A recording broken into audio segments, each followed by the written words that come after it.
বদলা আটাৰ আবিৰ্ভাৱ উপলক্ষে ডিগবৈ মলীয়াবাৰী খেলপথাৰত আয়োজন কৰা হৈছিলে সাংস্কৃতিক সমাৰোহ।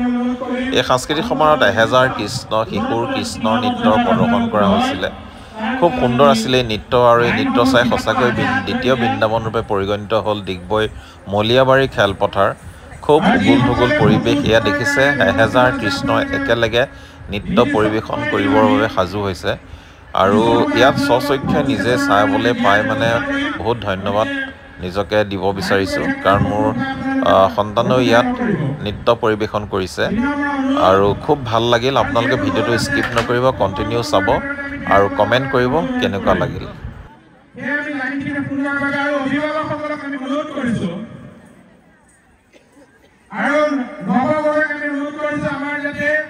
বিশিষ্ট অতিথিসকলক নামঘৰৰ কাষলৈ লৈ আহে, তেখেতসকলক আমি সম্ভাষণ জনাবৰ কাৰণে, বিশিষ্ট অতিথিসকলক ইয়ালৈ আমি আমন্ত্ৰণ কৰি লৈ আহিবৰ কাৰণে আমি অনুৰোধ কৰিছোঁ।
সকলোকে আমাৰ ইয়াৰ পৰা সকলো নিজৰ স্থানতে ৰোৱা কোনো অভিভাৱক নাযাব আমাৰ বাকৰিত সেই বৃন্দাবন সদৃশ পৰিৱেশৰ সৃষ্টি হৈছে এই কণ কণ শিশুসকলে আমাৰ সত্ৰীয়া সংস্কৃতিৰ লগত জড়িত অৱশ্যে ভৱিষ্যতে তেওঁলোকে আমাৰ সংস্কৃতি ৰক্ষা কৰিব সেই আশা কৰি মই মোৰ বক্তব্য সামৰণি মাৰিছোঁ।